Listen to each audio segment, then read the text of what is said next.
Good day, ladies and gentlemen. Welcome to Vegas Legends NFL Week 13. Very special guest, of course, each and every week. We have a lot to go over this week. Let me bring the guys in first, and then we'll go back into what we have in store for this day. Scott Pritchard, of course, is one of the big-time gamblers out here in Las Vegas. And if you've ever seen him work, you're going to have to sit there and be amazed. Scotty, welcome aboard once again. It was great spending last weekend with you watching the games. And I hope more of it happens in the future as well. Thanks for having me, Chip. It's always a pleasure, Scotty. And of course, we have Mr. Feist, who is Mr. Vegas, the godfather of the sports handicapping industry. And Jim, welcome aboard. Of course, we are missing Paul Bovey right now. He's in a relocation project, and we hope to see him again next week. Paulie, get it all together for us, and we're certainly going to miss your input. All right, we're going to deal with contest results right here and a few other things. Jim, I spent this weekend with both these guys, with Paul Bovey and Scott Pritchard. And one thing I've noticed about them is they can compute and computate numbers on an instant basis. They're constantly reevaluating what's going on and making action and making bets. And Scotty, I was quite amazed with what I observed with you guys. And Jim, I was wondering how much do you think math skills comes into being an effective handicapper? I think it's part of it. I used to play a lot of poker. I played with some of the best in the world. I wasn't nearly as good as they are, but I noticed how smart they were at calculating, using numbers. And with Scott, specifically with Scott and Paul, they're both great with numbers. They're different in how they approach things, but if I was a bookmaker, I would not take their action. I mean, I'm not kidding. That's not a promotional piece. I would not want their action, except, and I will say this, unless I had enough outs after I got their action where I could take their action and go off and move it at higher numbers somewhere else and make myself, because I would only want to follow them. I would not want to book them. Jim, it's like old times with us. We got double duty today. We're going to be working again later on. You want to tell everyone about your show, which also airs? Well, we've had 46 years of experience together, Chip. Yeah, we've been around. On a railroad tie in New York. Yeah, that's when it started in New York for sure. Scotty, you're alive in all these contests. He's alive. We're sitting there alive. You got 18 million in front of you. You got 550,000. You got another million. Where do you stand in these contests at Circa? And these people should remember there were 19,000 people entering this contest. How many are left, Scotty? Well, 18,000 plus have been eliminated in the Circus Survivor. We're down to an even 900. I've got one entry left. 12 weeks, 12 winners. Conversely, my friend, with the Westgate contest, we're talking about the Survivor there. We started with 111. Entry fee is 5,000, competing for 555,000. We're down to 8. I'm feeling great. 12 wins in 12 weeks. And before the season, my friend, I thought this would probably wrap up by now, but it's not for the faint of heart. We've got some sharps in this contest, so I'm guessing it'll go another 3-4 weeks. Jim, this whole thing is just amazing. When I sit in, all four of us, now I've spent time watching games with you, and now I've been with Scotty intensely, and I've been with Paulie, and all four of us really approach this from different aspects. Totally. I mean, none of us are coming along on the same plane, and yet we're all successful in our own right. It was just amazing, and it was a learning experience for me. And I think, Jim, that they were a little bit more intense than we were. When we watch games, I think we are a little calmer, shall we say, a little more old school, because predominantly for me, Scotty, I'll only have one piece of action on a game. You guys have so much different action going at one time. Jim, do you have more than one wager on a single game as stacking bets? You asking me? Yeah. Yes. In the old days, Chipper, we are old school because we're old. And back in the day, they didn't have prop bets. Really going back, they didn't have totals. They didn't have first halves. They didn't have second halves. They didn't have team totals. They didn't have individual player totals. None of those options were available. We simply had one option, bet the sides. and that changed over time because we've been doing this 6 decades. So yeah, there's a whole different. Scotty and Paulie are a younger generation, and we are learning. They learn from us a little bit, but we learn from them a lot because there's so much more to look at now. There's the data that's out there. I mean, we never had the industry's changed so much, Jim. You're right about that. You know, like there's new stuff coming up all the time. I remember Jim Bradley from Winning Points introduced me to what he called the ROG, rest of the game, the halftime bet, which was new to me at the time when I was living in New York. And now, you know, you can make a halftime bet before the game's even started. It's changed completely. And by the way, Scotty has a big message for us this weekend about our turkey shoot at the game at gamblersworld.net. And we're going to be lining them up this weekend. Scott, you got some big games lined up Thursday, Friday, Saturday, and Sunday. Yeah, you know, again, they play the Star Spangled Banner every day, so I have action every day. One thing I do want to say real quick, I'm top 5 in the Circa Invitational.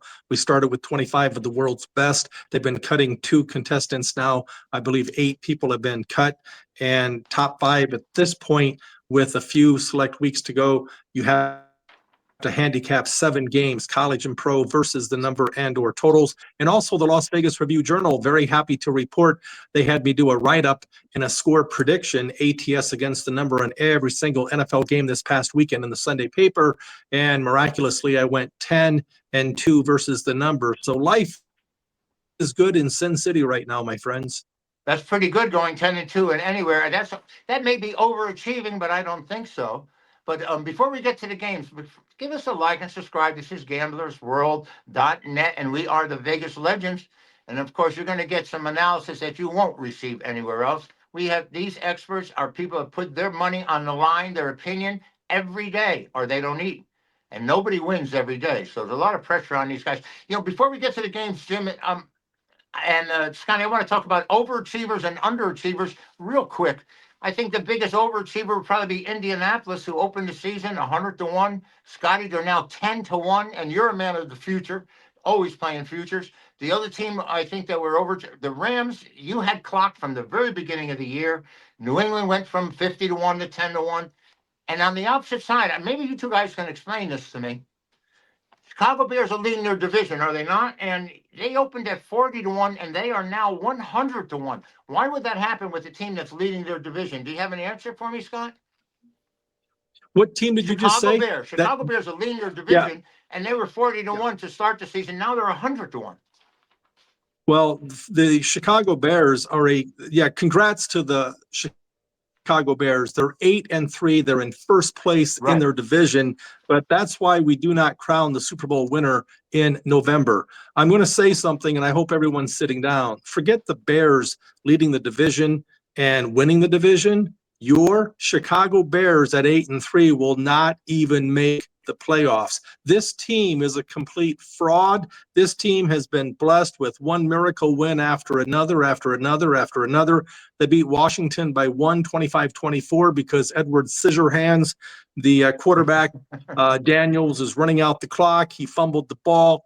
Bears pounce on it, kick a field goal. They also beat the hapless, hopeless, pathetic, coachless Raiders by the same exact score, 25-24, nothing to write home about. They beat the Minnesota Vikings by 2, so on and so forth. So they look at their schedule moving forward. This team, forget 8-3, forget winner looking like they're going to win the division. They're not even going to make the playoffs. You heard it here first. The Indianapolis Colts, again, it's been a feel-good story, but again, talk to me after week 17 or 18 when I've been saying, and everyone's been laughing at me, I said the Jacksonville Jags will have something to say about this division before it is over. I really feel the Colts probably have the inside track based on the 5th tiebreaker, because I'm out in front of this. You're not going to hear this with the talking heads on ESPN because we make our money betting sports. So we know 100 times more than those clowns do. So if you're serious about sports betting, take some notes, listen up. Bears do not make the playoffs, and Jacksonville will challenge the Colts before it's over. There you go, Jim. You know, a lot of validity what you said, Jim. My ex-partner from New York, you may remember Lou Pucci, he used to say to me, statistics never lie, but they can be very deceiving. And this Chicago Bears are a perfect example. This team, they are outpointed and outyarded in every game so far. They've given up more points than they've scored, and yet they're a +5 in the win department, 8-3. Do you feel like Scotty does about the Bears, that they're going to get their reckoning before it's over? Well, let me give you an overview of the NFL. Go ahead. We have maybe one A team in the league, and that would be the Rams. Everybody else is a question mark. So you might have a bunch of, you do have a bunch of B teams, and then you have a bunch of D teams or worse, which like would be the Raiders, would be absolutely horrible. Chicago is, they're a little bit lucky. They have the young quarterback who's gaining every day. The good thing they have is they did pick up one hell of an offensive coordinator in Johnson. Right. And that is working. He knows how to pull and switch, do the right things. Now, Caleb has one thing going for him. He doesn't throw interceptions. He's a little shaky with the ball. He takes sack. That's the one thing going for him. Now, here you got in this game, let's talk specifically. Philadelphia has a couple of edge rushers that are going to cause him trouble because they are very good on the defensive line.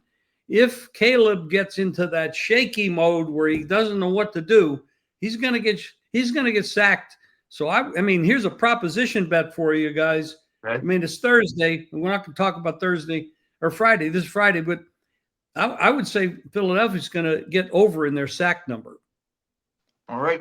Philadelphia, of course, has sort of been just scrimping along, and then they blow a 21-0 lead to Dallas. Scotty, I know you have something you want to say about the Chicago team, because I think in order for them to be this effective, Caleb has to run.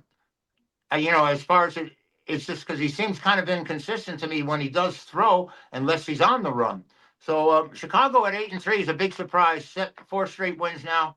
Number 6 in offense, number 27 in defense. That's the key stat. 27th in the league. Defense wins championships. That's why you cannot take the Chicago Bears seriously. But both of these teams are overhyped and overrated. As I said a week ago, the week before that, the week before that, the week before that, you get the idea. The Philadelphia Eagles, 25th in the league defensively, 18th in the league offensively. The first 6 wins, they have been outgained in every single contest. So last year was the time to be on Philly, not this year. Philly wins on Friday against the Bears. The question is, do they cover? Always a question for us, for sure. Scotty, let me ask you a question, Scotty, on that game. How do you see the game? I mean, we know that Philadelphia can put a lot of pressure on you, even though they rank very, very far down on defense. When they played the Lions, I mean, they just dominated them. In the first half against Dallas, they dominated them. Now, CeeDee Lamb helped with all the drops, but how do you see this game going total-wise? It's 44.5.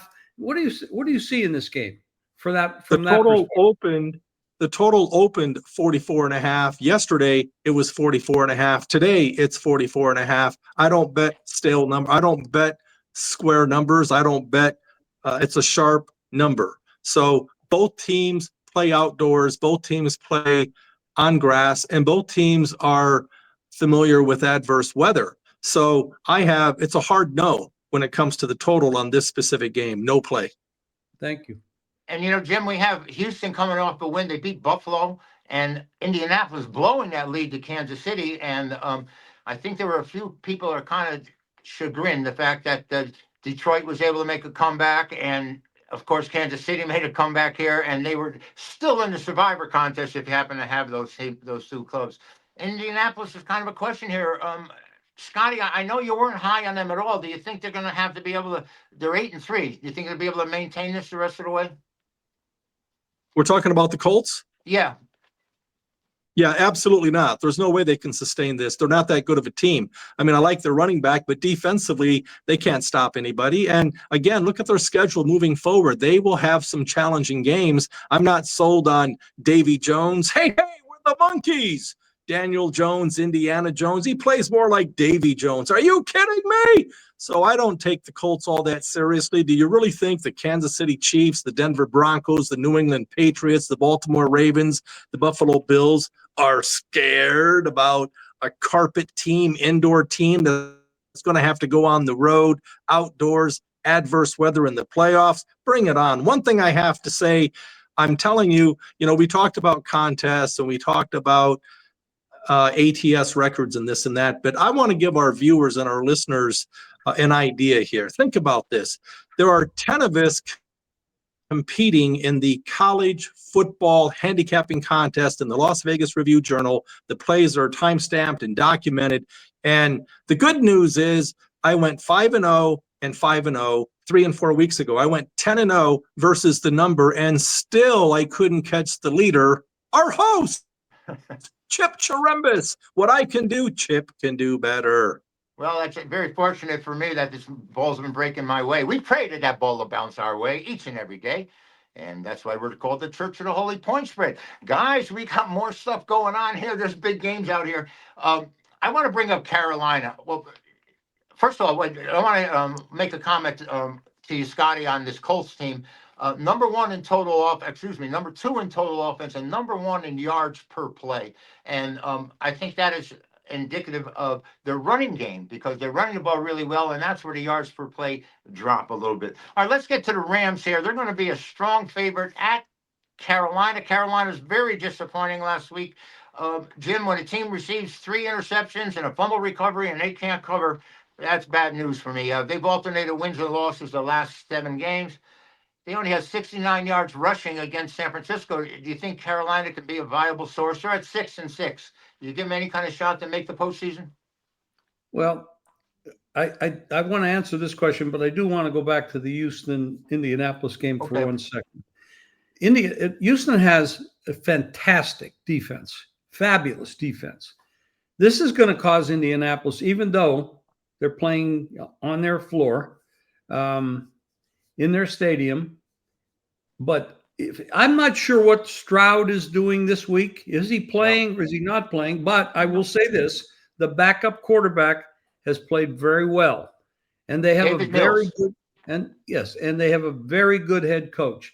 Don't take the Texans lightly, not only for this game, but for the division.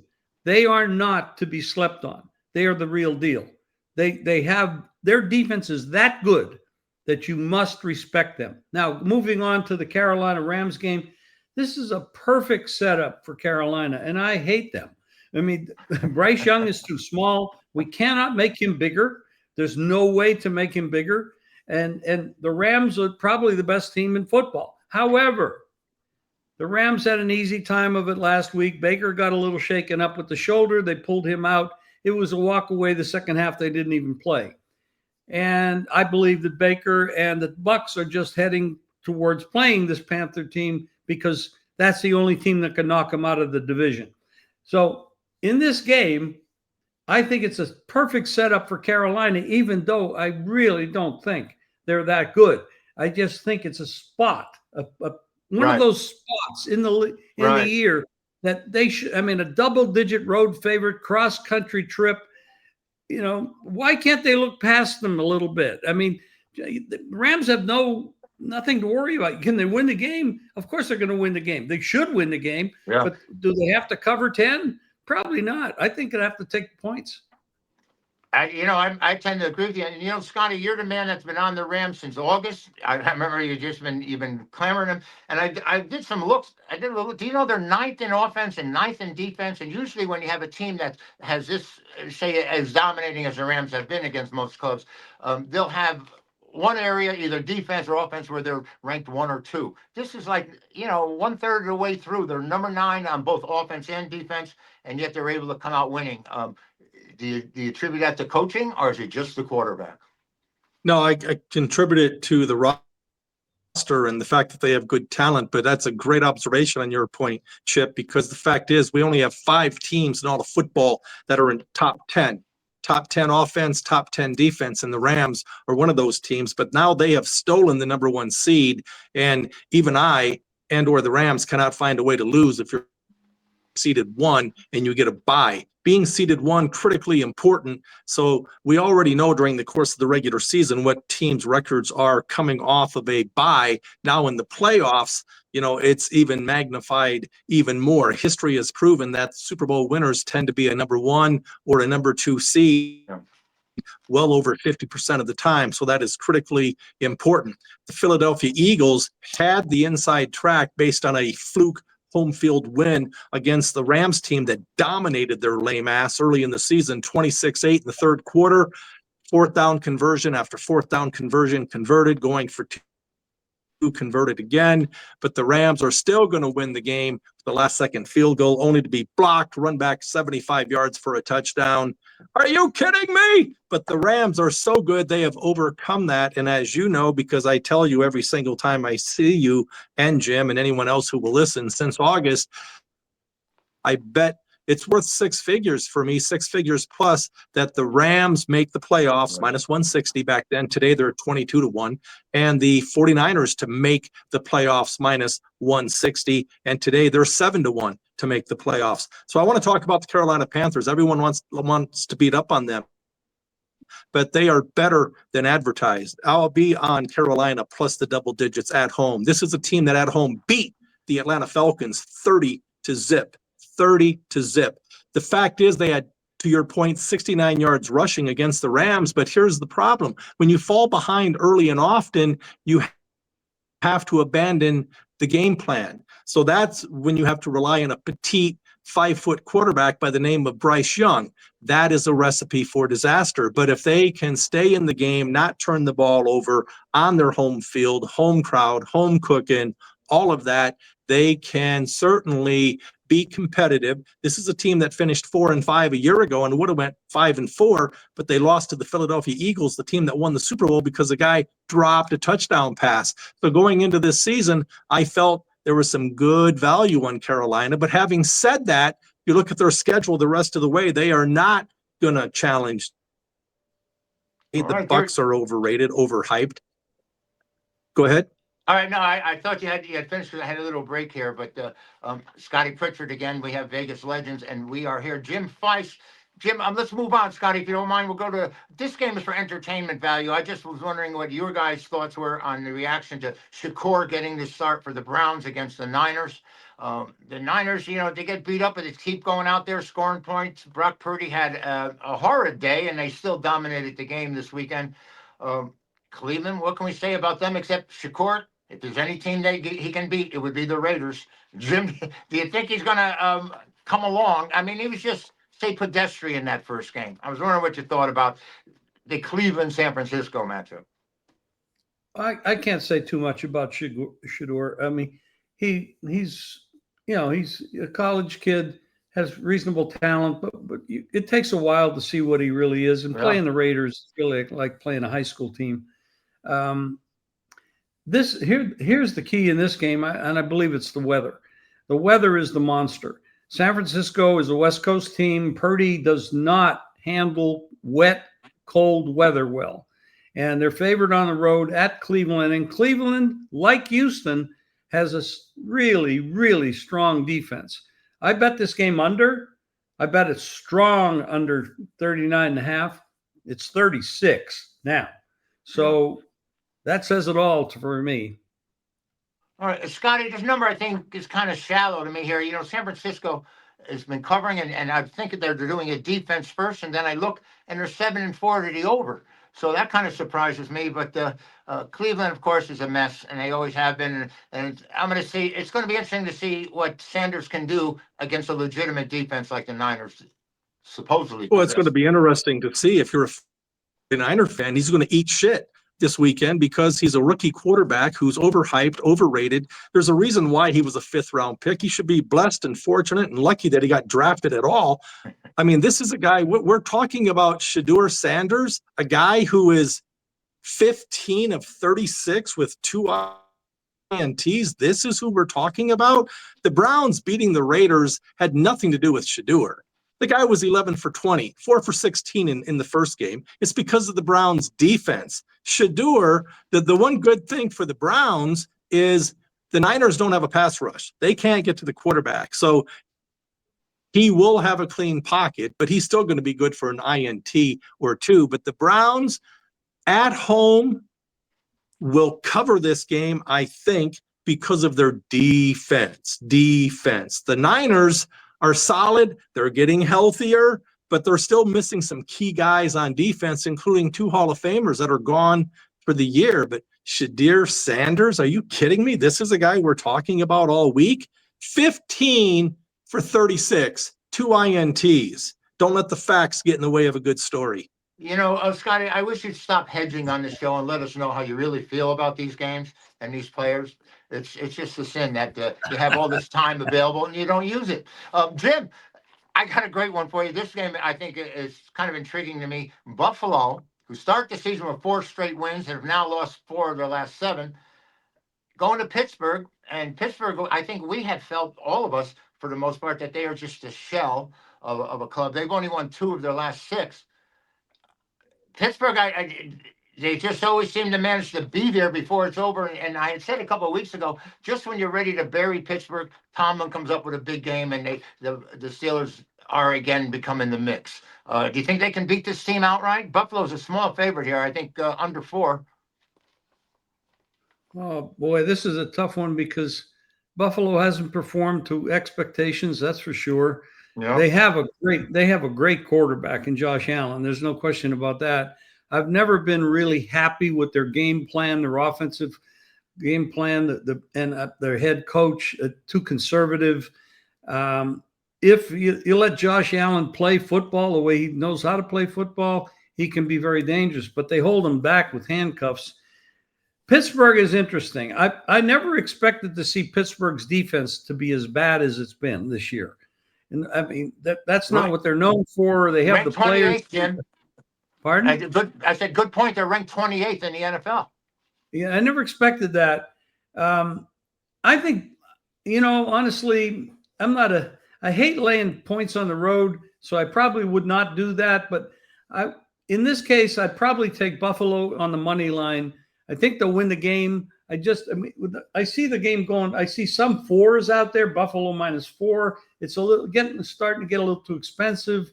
People are coming in on them. Pittsburgh doesn't show. I mean, you got the quarterback that's 40 years old, a great player in his time, broken left wrist. There's a lot of issues there. If he gets hit, he falls on the wrist. I mean, he can't always hold the ball to get the snap if he goes into the shotgun. I got to take Buffalo on the money line here. You know, last week, all you guys said that you were going to play Kansas City on the money line. And that's the only way the only bet Kansas City won. I mean, they won, and the game was in the gaff. They didn't cover the number. They never even probably should have won the game, other than the fact that, Scotty, to your credit, do you know the Colts only had like 11, 12 first downs in that game against Kansas City? And if you looked at the time of possession, the Chiefs actually dominated play in spite of the score and what we might have seen.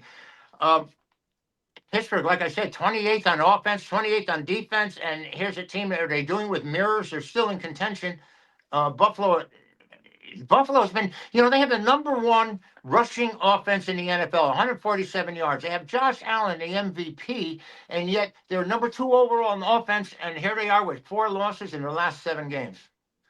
Well, I want to address that, but I want to back up just for a second to talk about the Chiefs versus the Colts. And yeah, I wasn't surprised at all. The only reason the Colts were up early and often in that game was because of turnovers. And we've already ascertained that if you turn the ball over, you lose. But here are the facts. The fact is, the Kansas City Chiefs in the 4th quarter and overtime had 318 yards, and the hapless, hopeless, overrated, overhyped Davy Jones, Indiana Jones, Daniel Jones-led Colts had 18 yards. Are you kidding me? 18 yards versus 318 yards for the Chiefs. Again, money line. You don't lay points in the NFL, and if you do, you're going to lose long-term, short-term, anything is possible. Let's talk about the Bills against the Pittsburgh Steelers. I love Mike Tomlin. This guy has done more with less for years. I love this guy, even though the Steelers, the fans will dog him and say, hey, we've only had 1 Super Bowl win in the past up teen years. But the fact is, you look at the team this year, defensively, they have some challenges, which is great news for the Bills because you've got a Hall of Fame quarterback in Josh Allen, and you've got a stud running back in Cook. And to your point, Chip, 147 yards a game on the ground. Everyone wants to dog the Bills in their defense, but the fact is they're 12th defensively. You can run against them, but you cannot pass against them, and it is a passing league. So this plays right into the Bills' hands. The fact that they're a 3.5 point favorite, that means chances are the Steelers will have to be forced to throw the ball late.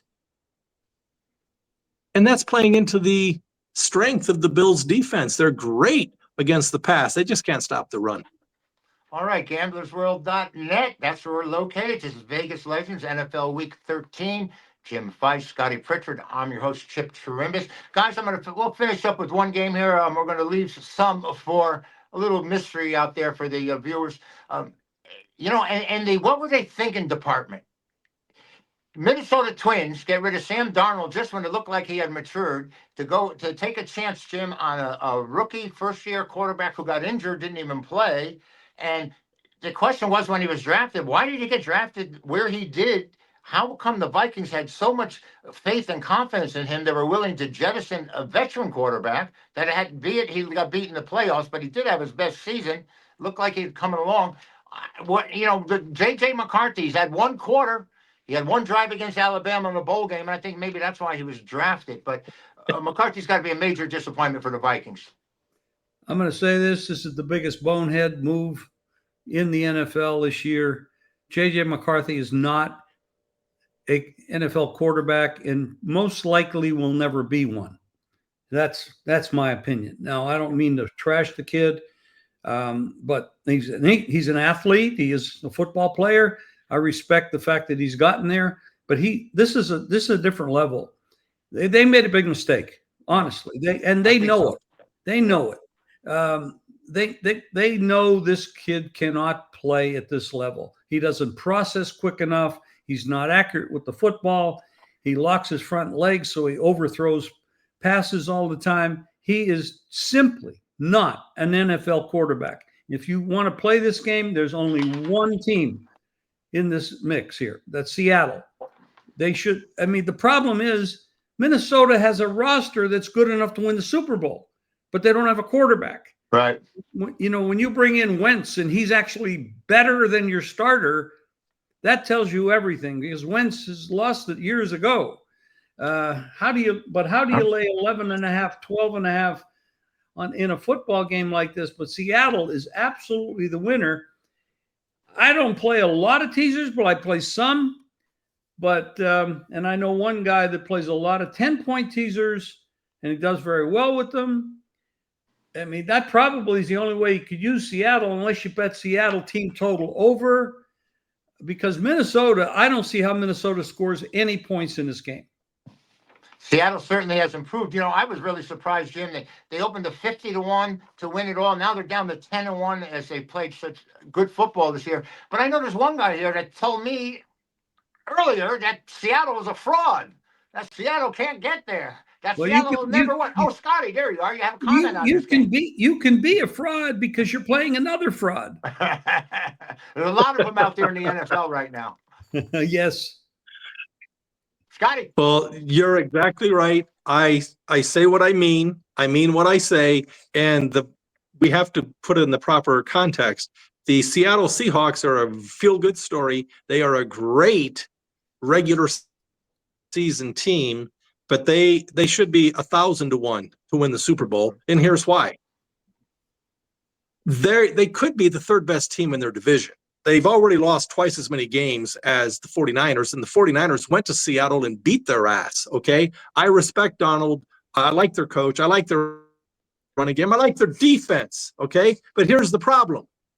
As far as winning the Super Bowl, it's not happening, Seahawk fans. You know why? Because in Week 17, you're on the road at Carolina.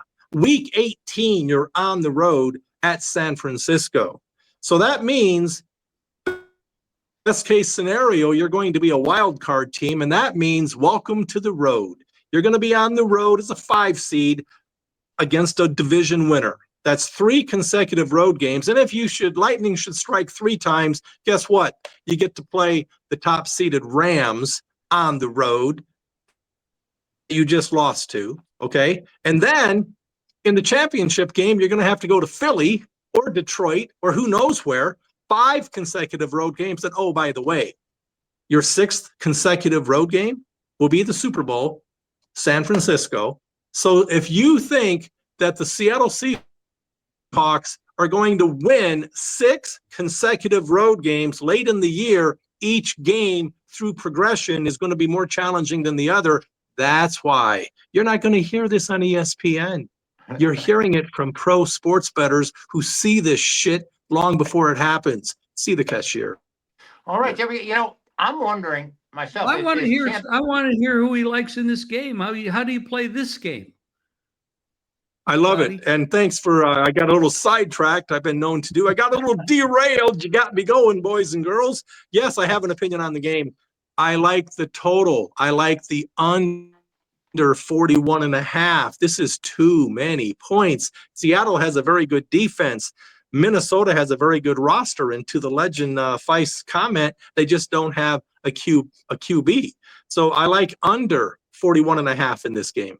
And Jim, the sports books said when professionals bet, the thing they fear most is when they're betting totals. So we got this from Scotty here in this game here. I'm wondering if is Sam Darnold going to have any little extra incentive here playing against a team that jettisoned him out after having such a great year in Minnesota? And I'm wondering if that even makes a difference. Do you think it does, Jim? That it probably doesn't, because this game is going to be over by halftime. You're going to know who the winner is. You're going to know who the winner is by halftime. And the danger is, I mean, if it's over by halftime, the smart thing to do, don't get your quarterback hurt, sit him down, let your backup play. I mean, they ever do that. But Minnesota should not be able to score.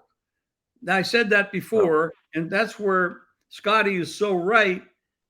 All the points are going to have to come from Seattle unless there's turnovers.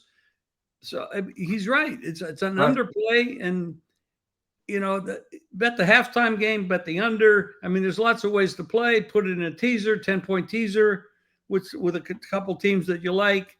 There's lots of ways to make money with this game, but I don't feel comfortable laying 11.5, 12.5. That's a big number, sure. Double digits in the NFL usually don't provide a profitable margin. Guys, I'd like to thank you again. It's Thanksgiving. Don't eat too much. Enjoy your day. And good luck for winners for everyone here and for you out there.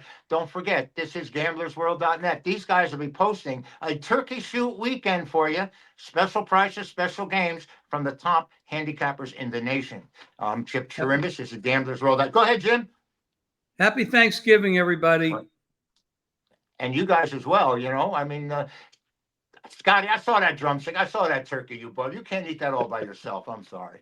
Every day is Thanksgiving in Vegas. Are you kidding me? Every day is a holiday. Yeah, I know. Just watch out for that stuffing, because we can get stuffed on any good day.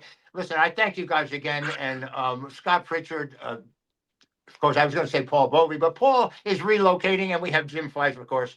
I'm Chip Chirimbes. Hey, listen, bet with your hand out over. Don't eat too much. Enjoy your weekend. We'll be here again next week. Good luck, everybody.